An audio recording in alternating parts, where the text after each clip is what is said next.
Olha, antes de começar esse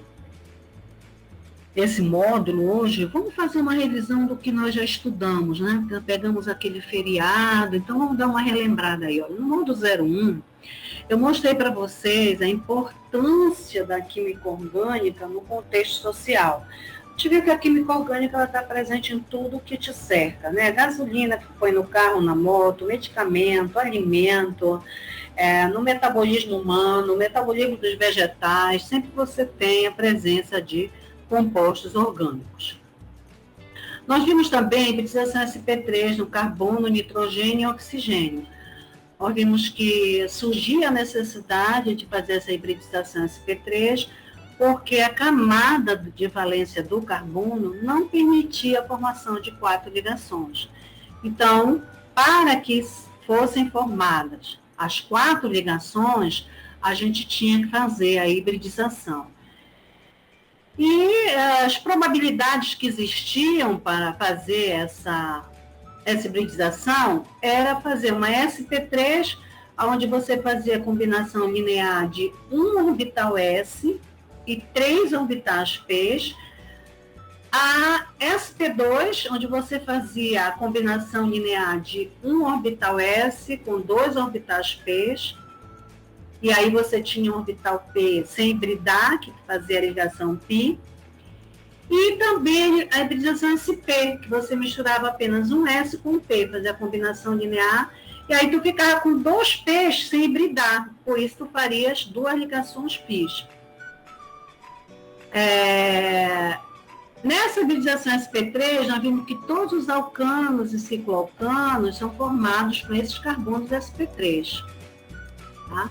Então, aqui eu mostrei o encadeamento, carbono aí fazendo 4 ligações, aí você tem um propano, que é um alcano, e o carbono está fazendo 4 ligações aí, utilizando a hibridização sp3. Nos cicloalcanos também, você tem aí o ciclo propano, onde você vê também o carbono sp3 aí, fazendo uma cadeia cíclica. Nós vimos que os alcanos e cicloalcanos, eles podiam gerar substituintes alquila. Como que eu gerava esses substituintes? Fazendo retirada de hidrogênio primário, ou secundário, ou terciário, dependendo da estrutura molecular, né? E aí eu criava esses substituintes, por exemplo, do metano, se eu tirasse o hidrogênio, eu criava o metil. Do etano, que tem 2 carbonos primários, se eu tirasse um hidrogênio, eu criava o etil. E aí nós fomos fazendo vários substituintes. Aqui, ó, eu peguei o propano. Você está vendo aqui? Ele está formando 4 ligações, ó. 1, 2, 3, 4. Aqui também, ó. 1, 2, 3 e 4, mas aqui ele está formando só 2, porque ele é um substituinte. Eu tirei um hidrogênio primário, né? Esse carbono é primário, então eu tirei o hidrogênio primário. Então aqui eu fiz o propil. No entanto, se você olhar essa cadeia carbônica, você vê que você tem aqui carbono primário, hidrogênios primários. Aqui você tem carbono secundário, hidrogênios secundários. Então, eu posso também, em vez de tirar um hidrogênio do carbono primário, eu tirar do secundário. E aí eu vou fazer o substituinte alquila, chamado de S-propil, que eu estou tirando aqui do secundário. Então, eu teria o propil, ó, se eu tirar hidrogênio de carbono primário, e teria o S-propil se eu tirar hidrogênio de carbono secundário, tá? Então, nós fizemos esse estudo aí desses substituintes. Ainda no módulo 01, nós vimos que o carbono sp3 formava 4 ligações sigma e que você podia fazer torção em torno da ligação carbono-carbono, tá? Que seria isso, ó, no meu modelo aqui, eu posso fazer a torção, ó, na ligação carbono-carbono. E dessa torção, nós aprendemos que você formava a célula estrelada e a célula eclipsada.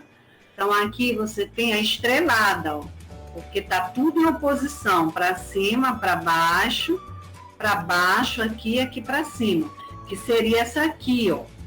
Eu estou botando aqui para você, ó. Aqui está para cima, tá? Então, este aqui eu vou pôr para baixo, ó. Vou torcer, eu vou pôr ele para baixo, tá? Aqui, eu fiz a estrelada agora. Porque eu tenho uma para cima, deixa eu pegar uma caneta aqui. Olha aqui. Para cima, para baixo. Duas para baixo, duas para cima. Então, eu tenho a mais estável de todas, que é a estrelada. Tá aqui o desenho dela, tá? Na projeção aí. Célula estrelada. Eu posso ter a eclipsada, ó. É só eu pegar este aqui, ou este, nesse caso aqui, para acompanhar o desenho do slide, eu vou pegar esse, ó. Então, aqui agora eu tenho, ó, para cima e para cima. 2 para baixo e 2 para baixo, tá? Então, nesse caso aí, se você olhar, os ligantes do carbono de trás estão na mesma disposição espacial do ligante desse carbono que está aqui para minha frente, tá? Então, a disposição espacial é a mesma. Então, isso faz com que a energia da molécula aumente, tá? Então, é a célula eclipsada. No módulo 02, nós estudamos carbonos sp2 e sp. Então, nós vimos a hibridização sp2, vimos que a hibridização ela pode ser sp2 e sp, por exemplo, aqui a sp2, ó, você tem aqui, ó, o uso de 2 orbitais P só, por isso que ela é sp2. O outro orbital P vai fazer a ligação π. Quando você vem para cá, para sp, você tem o uso apenas de um orbital P. Os outros 2 orbitais P vão ser usados para fazer a ligação π. Tá? Então, aqui, ó, eu só usar 2 P's, então foi sp2 e sobrou um P. O que eu faço com esse P que sobrou? A ligação π. Aqui eu tenho um S e um P, né? O que é que eu faço com os outros 2 orbitais P que sobraram? 2 ligações π. Tá? De tal maneira que no final dê sempre 4 ligações. Aí nós vimos compostos com carbono sp, nós fizemos a ressonância. A Júlia, o que é ressonância? A ressonância é a movimentação de elétrons de um orbital P para o outro. Tá? Aí você tem o que a gente chama de ressonância.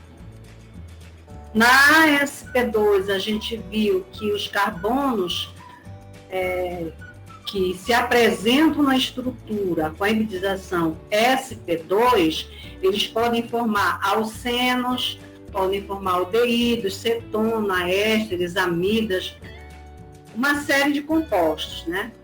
Você pode, a maioria, aliás, dos compostos orgânicos traz carbono com hibridização sp2. Então, aqui a gente tem um alceno, está vendo? Aqui, olha, a dupla ligação, você fez a sigma, e aqui foi a π com aquele orbital P que sobrou, porque aqui é sp2, ó. Então, eu tenho 3 orbitais sp2 e um orbital P. Os 3 orbitais sp2 vão formar as 3 sigmas, ó. 1, 2 e 3. E o orbital P vai formar essa π bem aqui, ó. Tá? Eu posso ter também aldeído, ó. Aldeído é quando tu traz a carbonila conectada diretamente ao hidrogênio. A carbonila, ela é construída da seguinte forma. Você tem um carbono, sp2, conectado no oxigênio, sp2. Aí você forma a dupla ligação entre carbono e oxigênio. Essa dupla ligação entre carbono e oxigênio, a gente chama de carbonila. Quando a carbonila está conectada diretamente ao hidrogênio, você tem um aldeído. Quando essa carbonila está conectada entre dois substituintes alquila, você tem o que a gente chama de cetona. E quando essa carbonila está conectada no grupo NH2, você tem o que a gente chama de amida. Todos esses compostos vão sofrer ressonância. Tá? Por que eles vão sofrer ressonância? Porque todos eles possuem na sua estrutura a ligação π. Ó. Então, eu posso jogar elétrons de um orbital P para o outro. Aqui também ó, tem ligação π. Aí eu vou jogar elétrons para o oxigênio. Olha só a diferença. Aqui é carbono-carbono, né? Então, você pode jogar elétrons para o carbono da direita e pode jogar elétrons para o orbital P do carbono da esquerda, sem problema. Quando você vem para a carbonila, a instabilidade maior do teu composto vai ser quando tu jogar os elétrons para o oxigênio, porque o oxigênio vai ficar negativo, e como o oxigênio é um átomo eletronegativo, ele vai estabilizar bem a carga negativa, né? Então, o teu contribuinte de ressonância mais estável vai ser aquele que carregar a carga negativa aqui no oxigênio.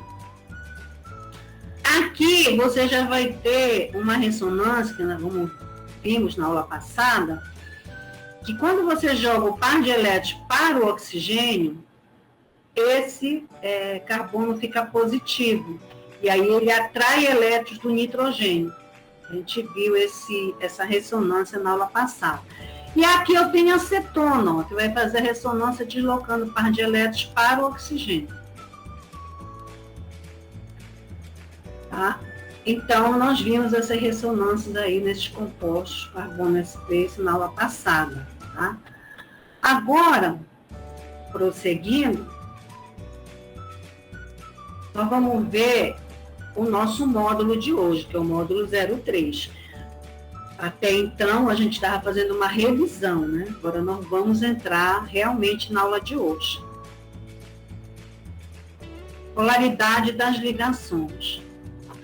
Como é que eu formo a polaridade? Olha, como o próprio nome está dizendo, polaridade. Então, eu tenho um sistema polar. Se o sistema é polar, eu tenho que ter um polo positivo e um polo negativo. Então, quando eu compartilhar o par de elétrons, que eu for fazer uma ligação covalente, né, você pode compartilhar aqui, ó, e você está fazendo o compartilhamento do par de elétrons, aqui você está fazendo uma ligação covalente. Essa aqui, como é entre carbonos, ela é uma ligação covalente apolar. Porém, se você conectasse aqui, em vez de você conectar um carbono, vamos supor que isso aqui seja um oxigênio, tá? Você formasse uma dupla aqui, conectasse um oxigênio, essa tua ligação já ia ser polar, porque você está conectando o carbono em um átomo mais eletronegativo que ele. Ou seja, toda vez que você pegar o carbono, tá, em uma estrutura orgânica e colocar esse carbono fazendo ligação química com um átomo eletronegativo, aqueles bem eletronegativos, por exemplo, oxigênio, nitrogênio, tá? Você vai ter estruturas polares, né? E como você é muito inteligente, você já percebeu que a maioria dos compostos orgânicos são polares. Lembra dos aminoácidos que formam as proteínas, que circundam aí no seu corpo. Esses aminoácidos, eles têm um grupo carboxila, né?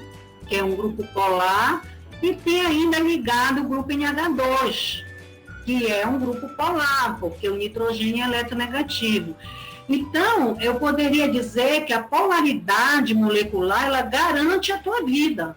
Porque se tu for olhar o ciclo de Krebs, todas as estruturas que fazem parte do ciclo de Krebs são polares. Ciclo da glicose, todas as estruturas que fazem parte do ciclo da glicose são polares.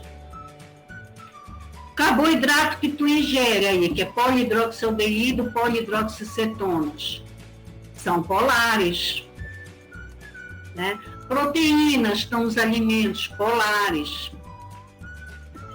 Então, a polaridade molecular ela que garante a vida, mantém a vida, ela é mantenedora da vida, mantenedora do metabolismo dos vegetais, por exemplo. Quando você estuda o metabolismo dos vegetais, você vai ver que todos os compostos que fazem parte daquele metabolismo são polares, porque eles vão trazer na sua estrutura ou oxigênio ou nitrogênio, tá? Então, são polares. A gente tem também aquelas proteínas quaternárias que trazem o enxofre, né? Que tem aquela ponte de enxofre. Também são polares, porque o enxofre é um átomo eletronegativo. Então, a maioria das estruturas orgânicas que fazem parte do nosso metabolismo animal e vegetal, elas são polares, porque elas vão trazer na sua composição um átomo eletronegativo, ou o oxigênio ou o nitrogênio. A gente vai ter bem pouca polar. A polar está mais presente, como nós vimos aqui, nos alcanos, né? E nós vimos também que ela está presente nos cicloalcanos, né? Então, quando eu formo o alcano, como por exemplo o etano, vamos dar ele na conformação mais estável, que você forma esse alcano, você já percebe que ele é apolar, porque na estrutura de alcano e na estrutura de cicloalcano, olha aqui ele na estrelada, né? Tudo em oposição. Na estrutura desses alcanos, tu não tem átomo eletronegativo. Tá? Então, ele é apolar. Tá? Aí, apolares, a gente tem o gás cloro, o bromo líquido, né, que o bromo ele aparece na tabela periódica como um ametal líquido. Na tabela periódica você só tem 2 até então elementos químicos líquidos, que é o bromo e o mercúrio. O bromo é um ametal e o mercúrio é um metal líquido. Por sinal, é extremamente danoso à saúde, né? Você pode ingerir mercúrio através dos peixes e vir a ter, se a quantidade de mercúrio no teu corpo for grande, cegueira, problema de locomoção, retardamento mental, porque o mercúrio ele atravessa todas as células do teu organismo. Aqui você tem o iodo, tá? Aqui nós vamos ter, ó, apolares, etano, propano, enfim, qualquer alcano. Tá? Prosseguindo, a gente vai agora ver alcanos com estruturas com ligações covalentes apolares. Aqui a gente já viu, está repetido isso, né? Mas enfim. Agora vamos para as polares. Essas são poderosas, fazem parte de tudo que compõe a manutenção da vida. Então a gente começa aqui com o álcool, a hidroxila. Nós vamos ter muitos grupamentos hidroxilas no carboidratos, né? Porque os carboidratos vocês vão estudar no próximo semestre comigo, você professora de vocês, a gente vai estudar bioquímica. Aí nós vamos estudar os carboidratos, você vai ver que são polihidroxialdeídos e polihidroxicetona. O coordenador de vocês mudou, não é mais o Robson, agora é o Drix, e ele está formando o horário lá. Eu tenho, na verdade, sempre, né, nos outros semestres, antes da pandemia, eu dava aula de orgânica no primeiro semestre para os alunos e dava aula de bioquímica no segundo semestre. Eu não sei como é que ele vai organizar o horário. Então, você tem muita hidroxila quando você vê a estrutura de um carboidrato. Aqui nós temos a estrutura de um éter, também é uma estrutura polar. Você tem a presença do oxigênio na estrutura. Aqui você tem um haloalcano, aí o clorometano, porque os halogênios lá do grupo 17, eles são anetais também. Então, a partir do momento que você conectar um halogênio e um carbono, você já criou uma estrutura polar. Aqui vem a polaridade das moléculas. Então, vê bem, tem diferença quando eu falo na polaridade da ligação. Aqui é a polaridade da ligação. Carga parcial positiva, carga parcial negativa. Eu sempre, geralmente, quando um vetorzinho aqui, ó, o vetor, ele sempre aponta para o átomo eletronegativo. Então, eu vou colocar esse vetor em cada ligação covalente polar na tua molécula. Tá? E esse vetor, a gente tem que saber colocar. Às vezes, quando eu faço essa questão em prova, o aluno sai botando o vetor em tudo. Não pode fazer isso. Você tem que botar o vetor apenas na ligação covalente polar, que é aquela ligação que é feita entre o carbono e um átomo eletronegativo. Tanto que a setinha do vetor, olha, ela aponta para o átomo eletronegativo, que é o átomo de maior densidade eletrônica. E essa parte aqui da seta, ela vai ficar localizada no átomo de menor densidade eletrônica. Então, vamos supor que aqui você tivesse um carbono e aqui um oxigênio. Essa pontinha da seta ia estar apontando para o oxigênio e essa parte da seta ia estar embaixo do carbono. Tá? Aí você vai fazer isso em todas as ligações que forem polares da tua molécula. E no final, você vai tirar uma resultante desses vetores.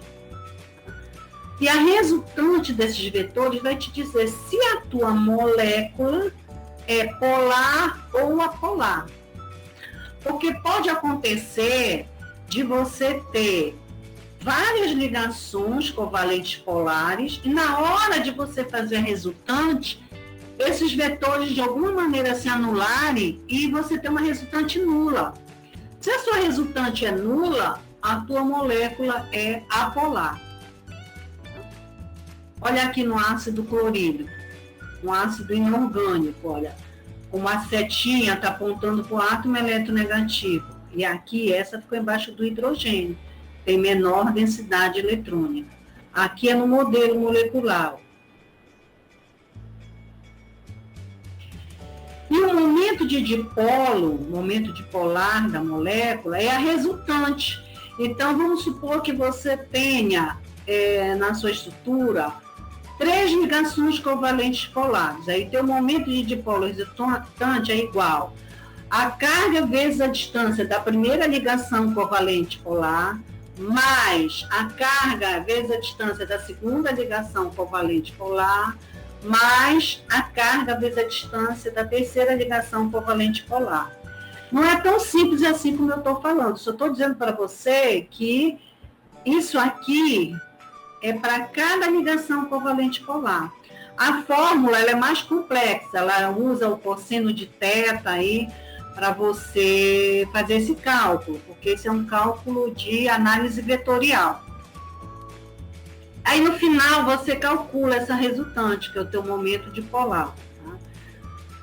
A unidade que eu vou usar para esse momento dipolar, no sistema internacional, ela é o Coulomb metro. Mas na química, os químicos costumam usar muito essa unidade aqui, o debye. Um debye é 3,33 vezes 10 a menos 30 Coulomb metro. Olha, moléculas polares, quando você faz a tua resultante, ela tem que estar diferente de zero. Aí você tem aqui o metanol, né, vai dar uma resultante diferente de zero, porque você vai ter um vetor daqui para cá, ó, carbono, oxigênio. Você vai ter um vetor daqui para cá, hidrogênio, oxigênio. Então, só esses dois vetores aqui colocados já indicam para você que essa resultante não vai dar zero, ela vai ser diferente de zero. Aí, olha o que eu fiz agora. Eu coloquei uma carbonila, C-O, ligada a um hidrogênio. Então, eu estou diante de quem? De um aldeído. Aldeído. Toda vez que a carbonila está conectada num hidrogênio, eu tenho um aldeído. Olha só, aqui eu posso pôr a setinha? Não, porque isso aqui é uma ligação covalente apolar. Eu vou colocar a setinha só aqui, ó, onde eu tenho os dois átomos com eletronegatividade bem diferente. E a setinha, ela vai apontar para o átomo mais eletronegativo. Qual é o átomo mais eletronegativo? É o oxigênio. Então, é essa aqui, ó. A tua molécula, quando for fazer a resultante, eu calculo só com essa ligação aqui, tá?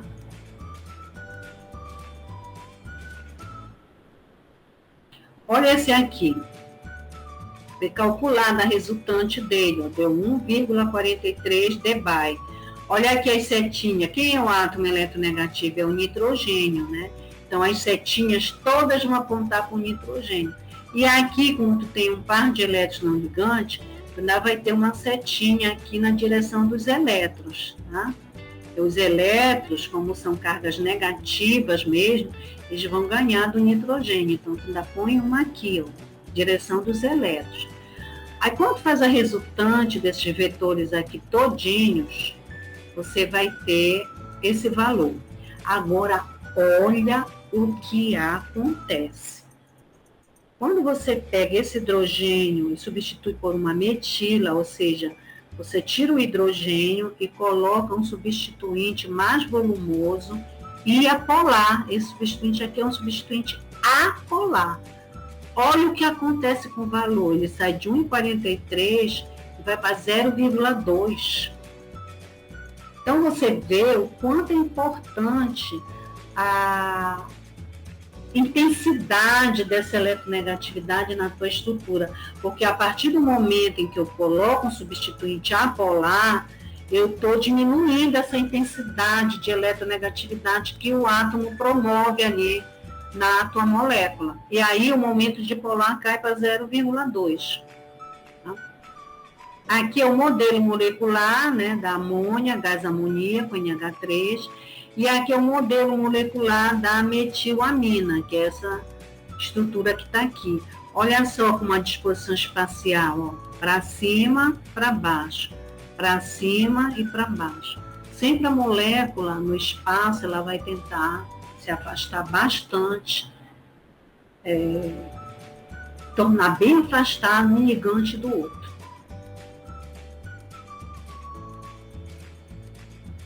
Olha a questão da água. Tá? A água, ela dá 1,85, ela é maior do que a amônia. A amônia é 1,43, né? E a água, ela vai para 1,85, porque tu tem dois pares de elétrons não ligantes.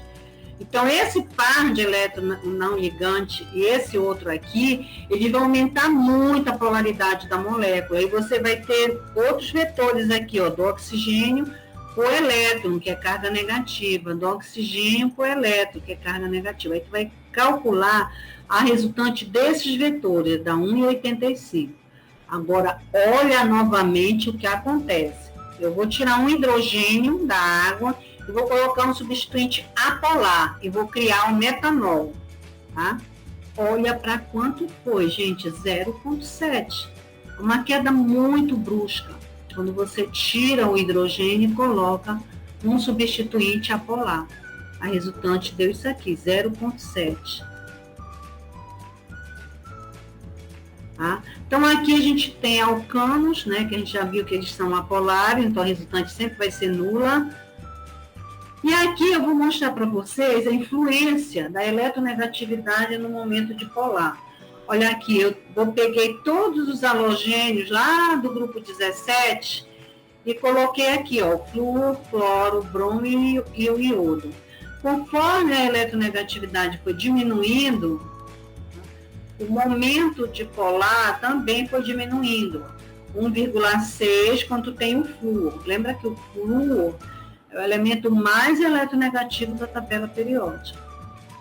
Aí depois do flúor, botei o cloro, caiu para 1,5, que a eletronegatividade baixou aí um pouco. Aí o bromo baixou mais um pouco, então o momento dipolar também baixou. E finalmente o iodo vai para 1,2 dBi. Tá? Então nessa série dos halogênios aí, formando os alometil, né? Então, tem o fluoreto de metila, cloreto de metila, brometo de metila e o iodeto de metila.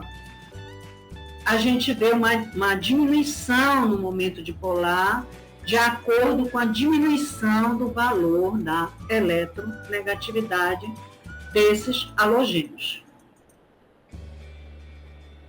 Agora, esse aqui é um caso interessante, que a molécula ela é apolar, mas todas as ligações aqui ó, são covalentes polares. Então, eu tenho os vetores. O que é que acontece? Quando eu faço a resultante desses vetores, é como se esse aqui anulasse esse e esse aqui anulasse esse. Por que isso acontece? Por causa da geometria da molécula. Então, a geometria da molécula, ela também é capaz de influenciar na polaridade molecular. Então, nesse caso aí, essa geometria é um tetraedro regular. Então, quando eu for fazer essa resultante aí, eu vou ter uma resultante nula. Então, apesar da molécula ser construída com ligações covalentes polares, a resultante do momento dipolar, ela deu nula, porque os vetores de dipolo elétrico se anularam. Isso acontece com o tetracloreto de carbono.